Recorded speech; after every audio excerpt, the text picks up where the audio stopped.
Perkenalkan, nama saya Virginia Wijaya dari Food Technology 2019B Universitas Pelita Harapan. Pada hari ini saya akan membahas tentang Manager as a Decision Maker pada perusahaan Apple. Gambaran tentang perusahaan Apple. Pada tanggal 1 April 1976, Steve Jobs dan Steve Wozniak yang merupakan sahabat sejak lama mencoba mendirikan suatu perusahaan yang bernama Apple. Pada awalnya, Apple hanya berada di garasi rumahnya Steve Jobs. Dengan segala keterbatasan, Wozniak terus berusaha mengembangkan produknya, dan pada masa itu produknya menjadi salah satu penemuan yang bermanfaat untuk televisi. Nah, di kala Wozniak terus berinovasi terhadap produknya, Steve Jobs terus berusaha mencari investor, sehingga pada akhirnya mereka mendapatkan Mike Markula untuk berinvestasi sebesar $250,000 dan ikut tergabung dalam pekerjaan Apple ini. Pada 1977, komputer kedua berhasil dibuat dengan inovasi yang lebih maksimal dan memberikan apps seperti Excel yang dijual kepada para pebisnis. Awal berdirinya, Apple ini mengalami naik dan turun, namun sekarang Apple terus berusaha berinovasi dan mengembangkan produk yang selalu menarik dan memenuhi kebutuhan. Untuk visi dan misi Apple sendiri, visi Apple yaitu Apple di setiap meja. Ia ingin ada produk Apple di setiap meja yang berusaha memenuhi kebutuhan para pebisnis, pekerja, maupun para mahasiswa ataupun siswa.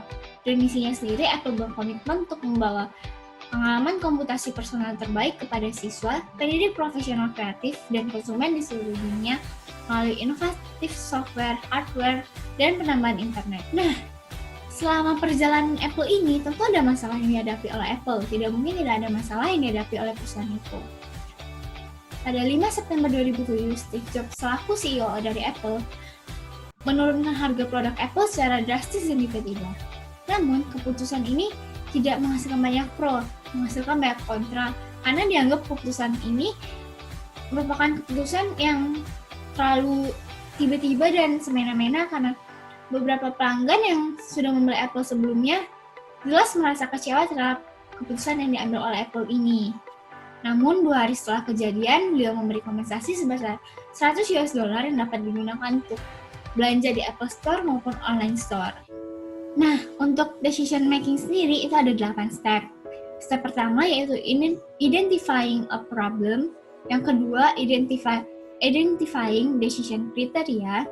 Yang ketiga, allocating weights to the criteria. Yang keempat, developing alternative. Yang kelima, analyzing alternative. Yang keenam, selecting an alternative. Yang ketujuh, implementing an alternative. Yang ketujuh, evaluating decision effectiveness. Nah, pada perusahaan Apple ini, mereka mempunyai 6 decision maker step-nya. Yang pertama, identifying a problem. Yang kedua, identification of decision criteria. Yang keempat, development of alternative. Yang kelima, analysis of alternative. Dan mereka juga mengambil angka yang ketujuh, implementation of an alternative, dan yang langkah ke-8 yaitu evaluating of a decision effectiveness. Nah, untuk yang identification of problem, kita tentu melihat bahwa problem di sini adalah penurunan harga Apple, di mana penurunan harga drastis menyebabkan Apple menerima banyak komplain dari pelanggan yang membeli beberapa hari sebelumnya dengan harga normal. Nah, selanjutnya, identification of a decision criteria. Kriteria pengambilan keputusan ini yaitu dengan cara keputusan desain atau intuiting, keputusan yang didominasi oleh otak kanan. Yang ketiga, development of alternative. Di sini Steve Jobs berusaha memberikan alternatif. Karena keputusan itu menyebabkan banyak kontra, Apple membuat alternatif yaitu memberikan kompensasi senilai $100 kepada pembeli yang membeli produk sebelum harga diturunkan. Selanjutnya, analysis of alternative, di mana karena keputusan ini termasuk keputusan mendadak dan tidak terprogram, maka keputusan ini tidak menghasilkan banyak alternatif yang dapat digunakan. Namun, langkah yang diambil oleh Steve Jobs dapat menguntungkan kedua belah pihak. Selanjutnya, implementation of alternative. Keputusan ini resmi diberlakukan setelah 2 hari terjadinya kontradiksi terhadap keputusan yang diambil oleh Steve Jobs. Selanjutnya, evaluation of a decision effectiveness. Meskipun pemberian kompensasi sedikit meredakan kekecewaan pelanggan, namun rasa kecewa pelanggan tetap ada akibat pengambilan keputusan secara tiba-tiba dan mendadak tanpa adanya tes terlebih dahulu. Keputusan pemberian kompensasi ini menguntungkan kedua belah pihak karena pelanggan dapat kompensasi untuk belanja di Apple Store atau online store yang juga dapat menguntungkan Apple sendiri.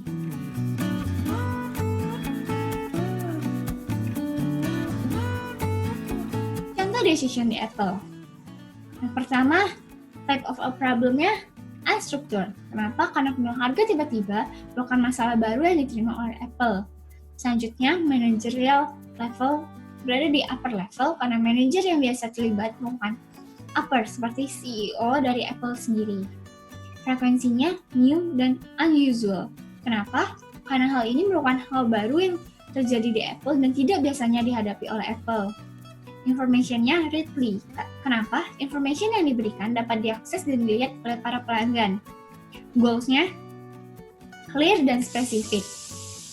Di mana goals dari Apple sendiri adalah the ultimate goal is to power all Apple facility entirely by renewable energy. Selanjutnya, time frame for solution-nya itu short. Kenapa? Karena Apple secara resmi mengeluarkan keputusan ini hanya dalam jangka waktu 2 hari. Di mana 2 hari itu merupakan waktu yang sangat singkat untuk sebuah keputusan besar yang diambil oleh Apple. Solution relies on judgment and creativity. Kenapa?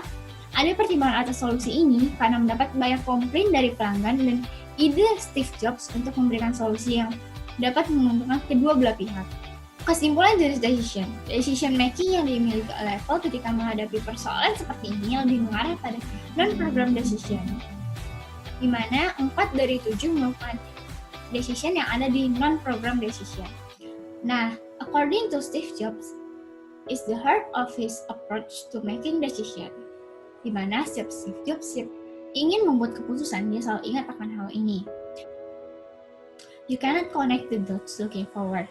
You can only connect them looking backwards. So you have to trust that the dots will somehow connect in the future.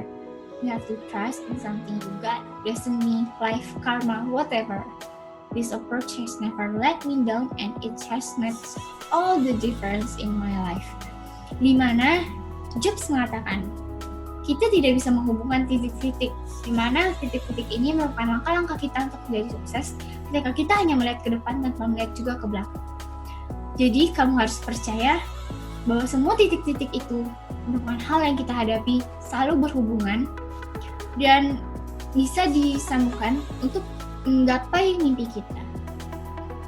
Kamu harus percaya kepada karma, hidup, destiny kamu, dan ini tidak pernah membuat Jobs merasa down dan itu sudah membuat perubahan yang besar dalam hidup Jobs. Sekian presentasi dari saya, terima kasih.